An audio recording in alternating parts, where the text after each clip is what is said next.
আসসালামু আলাইকুম রহমতুল্লাহি ওবরকাতুহু। সম্মানিত দর্শক, আজকের যে ভিডিওটি, এটি যারা ইতিহাস পছন্দ করেন তাদের জন্য। কি করে বাংলাদেশে মির্জাফর পয়দা হয়, কি করে এই দেশের মধ্যে বেঈমান মুনাফিক তৈরি হয় যারা এদেশের মা বোনকে কখনো পাকিস্তানিদের হাতে তুলে দেয়, কখনো এদেশের শিশুদেরকে তারা বন্দি করে হাত পা কেটে সেই পৃথিবীর যে দাস ব্যবসায়ীগুলো রয়েছে, সেটা ওলন্দাজ, পর্তুগিজ, ইংরেজ, এরকম কি এই যে যাদেরকে বলা হয় যে সেই ভাস্কর পণ্ডিত, বিখ্যাত ডাকাত বর্গী, সেই বর্গী তাদেরকে সে বিক্রি করে দিত। এই আমাদের দেশের দেয়ার আর ম্যানি ম্যানি এজেন্ট। এখন আমাদের দেশের বহু মানুষ আছে যারা আদম পাচারের সাথে জড়িত। এদেশের অনেক শিশুদেরকে তারা পাচার করে। কেউ হলো এই শিশুদেরকে নিয়ে যৌনদাস বানায়, যৌনদাসী বানায়। কেউ আবার এই শিশুদের কিডনি, চোখ, অঙ্গ প্রত্যঙ্গ, রগ, বিভিন্ন জিনিস সেগুলো কুচি কুচি করে কেটে বিদেশের বিভিন্ন যারা এই মেডিকেল ইকুইপমেন্ট ব্যবসা বাণিজ্য করে কালোবাজারে, তাদের কাছে বিক্রি করে। আমাদের এই ঢাকা শহরে তো অনেক যাকে বলা হয় নৃশংস গ্রুপ রয়েছে যারা এই বিভিন্ন জায়গা থেকে শিশুদেরকে অপহরণ করে তাদের অনেককে তারা খাসি বানিয়ে ফেলে, মানে হিজড়া বানিয়ে ফেলে, হাত পা ভেঙে অপারেশন করে। আপনি কি দেখবেন যে অনেক লোক একেবারে 4টা হাত পা নেই, হাতের গোড়া থেকে কাটা, দু হাতের গোড়া থেকে কাটা, দু পায়ের গোড়া থেকে কাটা। জাস্ট এই ভিক্ষা করছে দেখলেই আপনার মনে হবে একে কিছু উপকার করি, কিন্তু কিভাবে এটা হলো সে আপনি জিজ্ঞাসা করলে সে বলতে পারবে না। ওকে ওইভাবেই তৈরি করা হয়েছে এবং এটার একটা বিরাট গ্যাং আছে এই শহরে, যারা এই ভিক্ষাবৃত্তিকে কেন্দ্র করে অপরাধ জগতের একটা বিরাট গ্রুপ তৈরি করে ফেলেছে। এই যে যারা আমাদের তৃতীয় লিঙ্গ আমরা যাদেরকে বলি, তাদেরকে কেন্দ্র করে একটা এই আমাদের মতো লোকদের একটা বিরাট গ্যাং রয়েছে। ভদ্রবেশী, হয়তো দেখবেন যে ধর্মকর্ম করে, কিন্তু তাদের কাজই হলো এরকম তৃতীয় লিঙ্গের লোক তৈরি করা, লালন করা, পালন করা, তাদের মাধ্যমে সন্ত্রাস তৈরি করে একটা অপরাধ জগৎ গড়ে তোলে। এই মানুষগুলো একেবারে সবাই আমাদের সমাজে বসবাস করা এক শ্রেণীর দুর্বৃত্ত। আর এই দুর্বৃত্তদের মধ্যে যাদের রাজনৈতিক ক্ষমতার বেশি, যাদের রাজনৈতিক কোয়ালিটি রয়েছে, রাজনীতির যাকে বলা হয় নেতৃত্বে দেওয়ার কোয়ালিটি রয়েছে, but in a bad sense. নেতৃত্বে দুটো রয়েছে, একটা হলো ইতিবাচক আর একটা হলো নেতিবাচক। যুদ্ধের ময়দানে মোহনলাল যেভাবে আছে, মির্জাফরও তো আছে, মীর মদন যেভাবে আছে, শিমফ্রে যেভাবে আছে, ওইভাবে বেঈমান মুনাফেক আর অনেক জেনারেল আপনার হাতে থাকবে। মীর মদন, মীর কাসিম, এরাও কিন্তু অনেক বড় বেঈমান ছিলেন মুক্তিযুদ্ধের, এই মানে পলাশির যুদ্ধের ইতিহাসে মীর কাসিম। তো যাই হোক, এনিওয়ে, আমাদের এই বাংলাদেশের যে স্বাধীনতা, সার্বভৌমত্ব, এই সার্বভৌমত্ব বিভিন্ন সময় কখনো আমেরিকার কাছে, কখনো রাশিয়ার কাছে, কখনো চীনের কাছে, কখনো ভারতের কাছে এইভাবে বস্তা বন্দি করে এই বাংলাদেশের হাত পা লুলা করে, বাংলাদেশকে পঙ্গু করে, বাংলাদেশের একেবারে সর্বস্ব লুট করে এটিকে একটা জড় পদার্থ বানিয়ে, মূল্যহীন একটা জিনিস বানিয়ে বস্তায় ভরে এই বাংলার অনেক কুলাঙ্গার রয়েছে, যে কুলাঙ্গাররা ব্যাগ ভর্তি করে নিয়ে দিল্লিতে ঘুরে বেড়ায়। এখনো, আগেও, হাজার বছরের ইতিহাসে ঘুরে বেড়ায়, কিনো কেনো কেনো।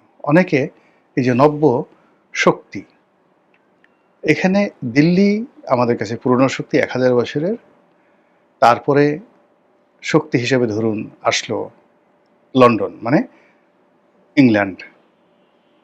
সেখানেও এরকম আমাদের দালাল ফড়িয়ার অভাব হয়নি। এরপর আমরা বিক্রি করেছি জাপানের কাছে দ্বিতীয় বিশ্বযুদ্ধের সময়, আমাদের এই বাংলা। ভারতের কাছে বিক্রি করেছি, পাকিস্তানের কাছে বিক্রি করেছি, জাপানের কাছে বিক্রি করেছি, এমনকি একটা সময় মায়ানমারের কাছে আমাদের এই দেশ বিক্রি করার জন্য দালালরা এভাবে ঘুরেছে, বেঈমানরা, মুনাফিকরা ঘুরেছে। এই কাহিনীগুলো ধারাবাহিকভাবে বলবো এবং এতে করে আপনি বুঝতে পারবেন যে আমাদের দেশ নিয়ে আসলে এখন কি হচ্ছে।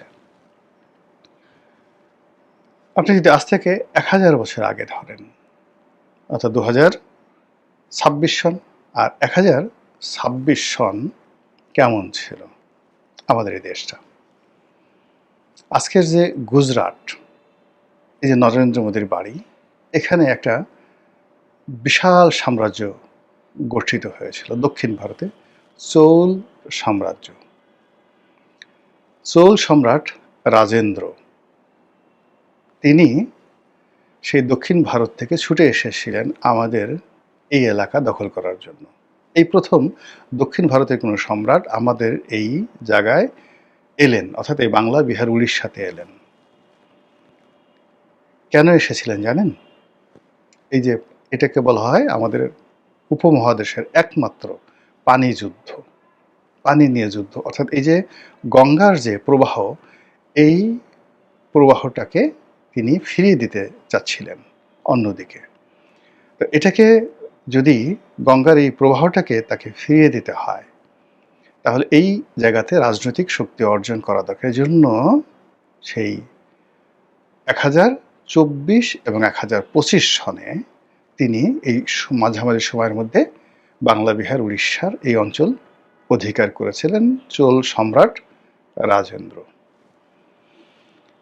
তো তার আগের ইতিহাস কি? তার আগের ইতিহাস শশাঙ্ক, তার আগের ইতিহাস পাল বংশ, এবং পাল বংশের পতনের পর সেন বংশ। এরপরে বিভিন্ন সময় আমাদের দেশে ইখতিয়ার উদ্দিন মোহাম্মদ বিন বখতিয়ার খলজির পর আমাদের এখানে যে রাজত্বগুলো চলেছে, সুলতানি আমল চলেছে, আমরা পুরো সময়টাই দিল্লির অধীনস্থ ছিলাম। আর তার আগে এখানে সামন্ত রাজারা কাজ করতেন। কিন্তু অবাক করা ব্যাপার হলো যে আজ আমরা যে বাঙালি জাতীয়তা বলি বা বাঙালি জাতীয়তাবাদ বলি বা বাংলাদেশের জাতীয়তাবাদ বলি, এটা কিন্তু গঠিত হয়নি। মানে এটা কোনো জাতিসত্তা আমাদের হাজার বছরের ইতিহাসে গঠিত হয়নি।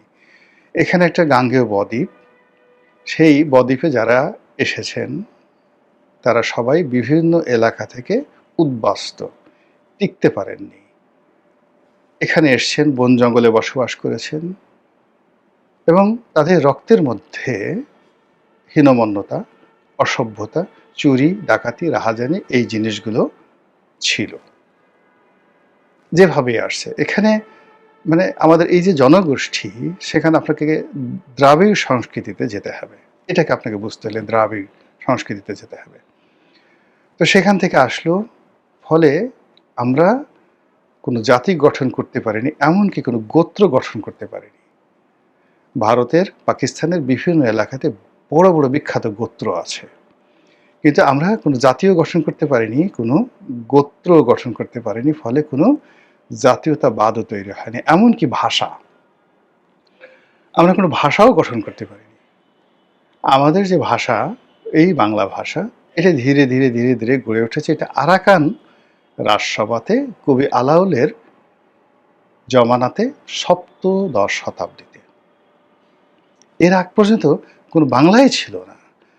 এই সংস্কৃতিতে কিছু শব্দ বিভিন্নভাবে, এই যে আমরা বাংলা যে কথা বলি, বাংলাকে নিয়ে আমাদের যে জাতীয়তাবাদ, এটা ১৯৫২ সনে তৈরি হয়েছে ভাষা আন্দোলনের মাধ্যমে। এর আগে বাংলা কেন্দ্রিক যা কিছু আছে কোনো জাতীয়তাবাদ তৈরি হয়নি। তো বুঝতে পারছেন আমাদের ভিত্তিটা, মৌল ভিত্তিটা কত দুর্বল। এই যে এখন বাংলাদেশি জাতীয়তাবাদ বলা হয়, বাংলা জাতীয়তাবাদ বলা হয়, ইট ওয়াজ নেভার হ্যাপেন্ড বিফোর 1971। মানে ৭১ সনের আগে এই জাতীয়তাবাদই ছিল না। যখন মুক্তিযুদ্ধ হয়ে গেল, তখন যারা আমাদের জ্ঞানীগুণী, তখন তারা বললেন যে আমাদের একটা জাতীয়তাবাদ দরকার। ভূখণ্ড তো পেলাম, সেই জাতীয়তাবাদটা কি হবে? বাংলা হবে, বাঙালি জাতীয়তাবাদ হবে। আবার যখন জিয়াউর রহমান সাহেব এলেন, তিনি বললেন যে না, বাংলা জাতীয়তাবাদ তো হলে সেটা সেই বাংলা, বিহার, উড়িষ্যা হয়ে যায়, আসামের বাংলা হয়ে যায়, ত্রিপুরার বাংলা হয়ে যায়, তারপরে পশ্চিমবঙ্গের বাংলা হয়, যেটা নিয়ে একটা ঝামেলা হবে। ফলে বাংলাদেশে জাতীয়তাবাদ দুটোরই কিন্তু যুক্তি আছে। কিন্তু এটা কিন্তু খুব তড়িঘড়ি করে করা হয়েছিল বিফোর 1971। আমাদের এই জাতীয়তাবোধই জাগ্রত হয়নি। আমাদের শুধু রাজনৈতিক অধিকার চেয়েছি, আমরা স্বায়ত্তশাসন চেয়েছি।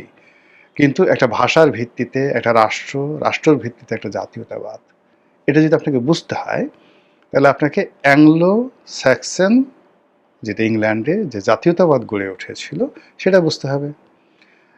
আপনাকে বুঝতে হবে যে রেড ইন্ডিয়ান জাতীয়তাবাদ।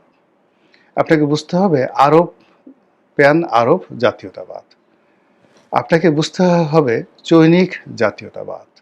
আপনাকে বুঝতে হবে পার্সিয়ান জাতীয়তাবাদ, অ্যাংলো ইউরোপিয়ান জাতীয়তাবাদ বুঝতে হবে। আদারওয়াইজ আপনি বাংলা এবং বাংলাদেশি জাতীয়তাবাদ গড়তে পারবেন না। মহাত্মা গান্ধী যখন এলেন, তখন তিনি প্রথম যেটা করতে পেরেছিলেন সেটা হলো ভারতীয় জাতীয়তাবাদ, দ্য ইন্ডিয়ান ন্যাশনালিজম। অথচ ভারতবর্ষের ইতিহাসে ভারত যে শব্দটি, এই শব্দটিকে ধারণ করে ইন্ডিয়ান ন্যাশনালিজম বা ভারতীয় জাতীয়তাবাদ, এটা ভারতের 5,000 বছরের ইতিহাসে তৈরি করতে পারেনি। যেটা মহাত্মা গান্ধীকে কেন ফাদার অব দ্য নেশন বলা হয়, তিনি প্রথম এই 5,000 বছরের ইতিহাসে ভারতকে একটা ন্যাশনালিজমে দাঁড় করিয়েছেন। তার প্রেক্ষিতে স্বাধীনতা যুদ্ধ হয়েছে, স্বাধীনতা লাভ হয়েছে, স্বাধীনতার আন্দোলন হয়েছে, what ever maybe, he is the father of nation. কিন্তু রামকে কিংবা ভারতকে ভারতের ফাদার অব দ্য নেশন বলা হয় না, কিংবা পঞ্চপাণ্ডবকে ভারতের জাতির পিতা বলা হয় না। ভারতের অন্য কেউ এই ন্যাশনালিজমটা জাগ্রত করতে পারেনি। তো সেই ন্যাশনালিজম যে জাগ্রত করে, সেই আসলে জাতির পিতা হয়। সম্রাট আকবরকে ভারতের জাতির পিতা বলা হয় না। হি দ্য ফাইনেস্ট এভার, যাকে বলা হয় আমরা ওয়ার্ল্ড এভার হ্যাজ সিন। এরকম পৃথিবীতে মানে খুব অল্প কয়েকজন সম্রাট যাদের মধ্যে আছেন, তিনি সম্রাট আকবর। বা শিবাজির কথা নিয়ে ভারত এখন খুব বলছে, কিন্তু শিবাজিকে কি আপনি বলেন তো, নরেন্দ্র মোদীকে বলেন তো শিবাজিকে জাতির পিতা বানান, সমস্ত ভারত বিভক্ত হয়ে পড়বে। এর কারণ হলো সে ভারতীয় জাতীয়তাবাদকে করেন, সে হিন্দুয়ানা করেছে, একটা ধর্মকে সে নিয়ে ব্যবসা করার চেষ্টা করেছে। তদ্রূপ বাঙালিকে যদি আপনি খুঁজতে যান, তাহলে এই বাঙালি জাতীয়তাবাদ কে তৈরি করেছিল? এটা এই দুজন লোককে, আপনি বঙ্গবন্ধু এবং জিয়াউর রহমান, এই দুজনকে তারা এই জাতীয়তাবাদটাকে তারা সামনে নিয়ে এসেছিল। অথচ আপনি আবুল হাশিম, তাদের চেয়ে অনেক জ্ঞানী আবুল হাশিম ছিলেন, হোসেন শহীদ সোহরাওয়ার্দী ছিলেন, বাংলাদেশে আরও শেরে বাংলা একটা ফজলুল হক ছিলেন, কিন্তু তারা কেউ বাঙালি জাতীয়তাবাদটাকে বা বাংলাদেশের জাতীয়তাবাদটাকে ধারণ করতে পারেনি। ফলে জাতি গঠন হয়নি। আবার এই যে 1757 সালে পলাশীর যে প্রান্তর, যা কিছু হলো, তখনও বাঙালি জাতি ছিল না, বাঙালি জাতীয়তাবাদ ছিল না। বাংলা, বিহার, উড়িষ্যা এটা রাষ্ট্রসত্তা ছিল। তো যেটা বলছিলাম, সেই যে আগের আমল থেকে যেটা হলো যে আপনি আর আমরা একটা রাষ্ট্র গঠন করতে পারিনি, আমরা একটা জাতি গঠন করতে পারিনি, আমরা একটা ভাষা গঠন করতে পারিনি। আমাদের এই ভাষার ভিত্তিতে 52 সন থেকে খুব অল্প সময় গঠিত হয়ে আসছে। ফলে কি হলো, আমাদের যে মির্জাফরদের ইতিহাস, এই দেশ বিক্রি করার ইতিহাস, সত্যি করতে বাঙালিদের মধ্যে যারা বাঙালি, এটা আপনাকে ধরতে হবে 1971 থেকে, মুক্তিযুদ্ধ থেকে। এই মুক্তিযুদ্ধের আগের যত মির্জাফর, যত রাজা বাদশাহ, সব বিদেশি, যত নাগরিক সব বিদেশি। এই ভূখণ্ডে সান অফ দ্য সয়েল আপনি কোথাও খুঁজে পাবেন না, এখানে খুঁজে পাবেন না। এই সান অফ দ্য সয়েল আসছে গুজরাট থেকে, সান অফ দ্য সয়েল আসছে আফগানিস্তান থেকে, আসছে মুর্শিদাবাদ থেকে, আসছে আপনার সেই ইসলামাবাদ থেকে, আসছে তুরস্ক থেকে। পৃথিবীর এমন কোনো জায়গা নেই এই শঙ্কর জাতির বীর্য আসেনি, এমন কোনো জায়গা নেই। এমন কোনো মানে যাকে বলে জরায়ু নেই পৃথিবীর, যে জরায়ু থেকে বাঙালির উদ্ভব হয়নি। পৃথিবীর সব নারীরা এখানে এসেছে, পৃথিবীর সব পুরুষ এখানে বীর্য দিয়েছে। তো এরকম একটা জাতিগোষ্ঠী। এই জাতিগোষ্ঠী যখন একটা ফরমেশনের রাষ্ট্রে আসলো, প্রথম রাষ্ট্র বঙ্গবন্ধুর নেতৃত্বে হলো, এই জন্য he is the father of the nation. তিনি একটা জাতীয়তাবাদের স্রষ্টা, তিনি একটা জাতির স্রষ্টা, তিনি একটা রাষ্ট্রের স্রষ্টা। ৩ টা জিনিস কিন্তু একজনের ভাগ্যে ঘটে না। মানে আপনি একটা রাষ্ট্র তিনি উদ্যোগ নিলেন। তারই নেতৃত্বে একটা রাষ্ট্র হলো, তার নেতৃত্বে একটা জাতীয়তাবাদ হলো। তিনি একটা ভাষার ভিত্তিতে, একক একটা ভাষার ভিত্তিতে একটা রাষ্ট্রসত্তার জন্ম দিলেন। এসে একটা অসাধারণ ইউনিক, আপনি এটা কাউকে পাবেন না, তার সমপর্যায়ের কাউকে পাবেন না। তো এগুলো বাদ দিয়ে আমি যেটা বলছি যে সেই ৭১-এ যখন যুদ্ধ হলো, একটা গ্রুপ এই দেশটাকে পাকিস্তানের কাছে বিক্রি করতে চাইল। তা আগেও তারা বিক্রি করতে চাইল, কিন্তু ৭১-এ যখন যুদ্ধের সময়, তখন এই যুদ্ধের সময় যখন আমরা ঘুরছি ফিরছি, ওই সময়টাতে যারা এই দেশকে পাকিস্তানের কাছে বিক্রি করতে চেয়েছে, সেটা রাজাকার, আলবদর, আশামস কিংবা খন্দকার মুশতাক এন্ড গং, যারা মুক্তিযোদ্ধাদের মধ্যে লুকিয়েছিলেন, তাদের মতো পাপিষ্ট পাষণ্ড এই পৃথিবীর কোনো ইতিহাসে পাবেন না। আচ্ছা, এরপরে যে গ্রুপটি স্বাধীনতার পরে দিল্লির কাছে আমাদের স্বাধীনতা বিক্রি করতে চেয়েছিল, আওয়ামী লীগের যে অংশটি বিক্রি করতে চেয়েছিল, তারাও এই মির্জাফরের স্রষ্টা, ফাদার অব দ্য মির্জাফর বাংলাদেশে।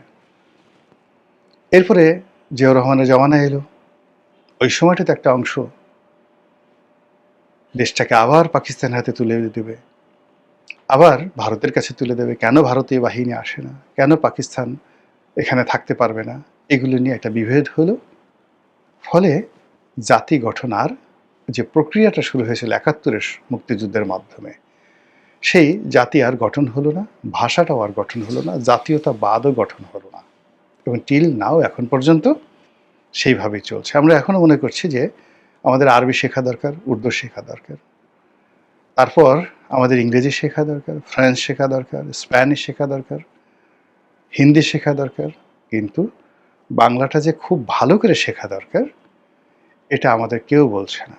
আমাদের রাজনীতিবিদদেরকে আপনি যদি নির্ভুলভাবে ২ লাইন বাংলা লিখতে বলেন, বলতে বলেন, বাংলা ব্যাকরণ বলতে বলেন, তাদের রক্তবমি হয়ে যাবে।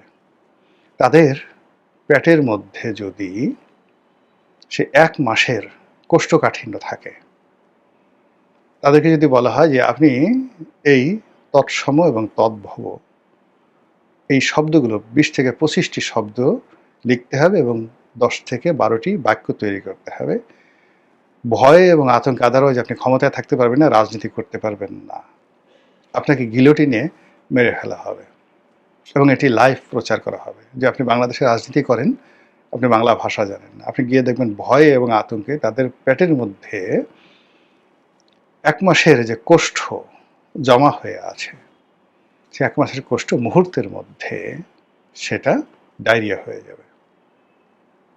এই হলো বাংলা ভাষা। ইতিহাস বলতে বলেন, তারা সবকিছু তাদের মুখ দিয়ে বের হবে, কিন্তু ইতিহাস বের হবে না। ইতিহাস ছাড়া তো রাজনীতি হয় না। বুঝতে হলে আপনাকে ইতিহাস জানতে হবে। আর এই ইতিহাস না জানার কারণে কি হচ্ছে, মানুষ ক্ষমতা পাওয়ার সঙ্গে সঙ্গে ঈমান হারিয়ে ফেলে। মানুষ ক্ষমতা পাওয়ার সঙ্গে সঙ্গে মীর জাফর, জগৎ শেঠ, রায়দুল্লভ হওয়ার জন্য পাগল হয়ে যায়। একটা ছোট্ট উদাহরণ দেই। জেলখানাতে মানে অনেক ঘটনা ঘটে। আমাকে একদিন তারেক রহমান সাহেবের খুব ঘনিষ্ঠ বন্ধু গিয়াসউদ্দিন আল মামুন, তিনি বলছিলেন এই কাহিনী। তো আমি যে রুমে ছিলাম সেই রুমটিতে একসময় সালমান এফ রহমান সাহেব ছিলেন, তারপর প্রয়াত নাসিম সাহেবও ছিলেন, সালাউদ্দিন কাদের চৌধুরী সাহেব যে রুমটাতে ছিলেন কাশিমপুর কারাগারে, আমি ঠিক সেই রুমটাতে ছিলাম। তো সালমান এফ রহমান সাহেব সম্পর্কে গিয়াসউদ্দিন আল মামুনের যে বক্তব্য, তিনি বললেন যে তিনি জেলখানায় ঢুকে 1/11-এর সময় ভীষণ রকম অনুতপ্ত ছিলেন এবং তিনি সারাক্ষণ কান্নাকাটি করতেন, নামাজ পড়তেন আর তওবা করতেন এবং বলতেন যে তিনি যদি বের হতে পারেন আর বের হয়ে তিনি আর এই কাজ করবেন না। কিন্তু যখন তিনি বের হলেন, আওয়ামী লীগ ক্ষমতায় এলো, তার অতীতের সমস্ত রেকর্ড ব্রেক করে তিনি অপকর্ম শুরু করলেন। আল্লাহ যে তাকে নিয়ামত দিয়েছে সেই নিয়ামতটা অস্বীকার করলেন। তো এই যে দেখেন, মানুষ যখন ক্ষমতা পায় তখনই সে জগৎ শেঠ হতে চায়। খুব দ্রুত সে টাকা উপার্জন করতে চায় ক্ষমতাকে ব্যবহার করে। আর এখান থেকে তার মির্জাফরি শুরু হয়। শেখ হাসিনার যে পতন, সেই পতনের মধ্যে দেখেন একটা গ্রুপ তাকে দিল্লির দিকে নিয়ে যেত। আরেকটা গ্রুপ তাকে আমেরিকার দিকে আর পাকিস্তানের দিকে নিয়ে যেত। এই সালমান এফ রহমান গ্রুপ, তারা এই আমেরিকা এবং পাকিস্তানের এই গ্রুপের মধ্যে ছিল।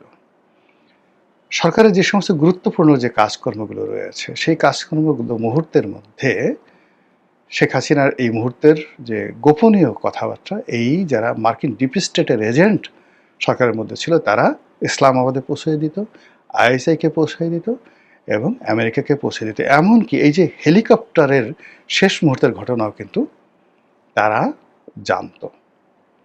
সবচেয়ে মূল ব্যাপারটা হলো যে আপনি দেখেন শেখ রেহানার আর সালমান এফ রহমানের একটা ঘটনা। যদি পাকিস্তানি শেষ মুহূর্তে অর্থাৎ ৬ ঘন্টা আগে তারা যদি শেখ হাসিনাকে পিক আপ না করত,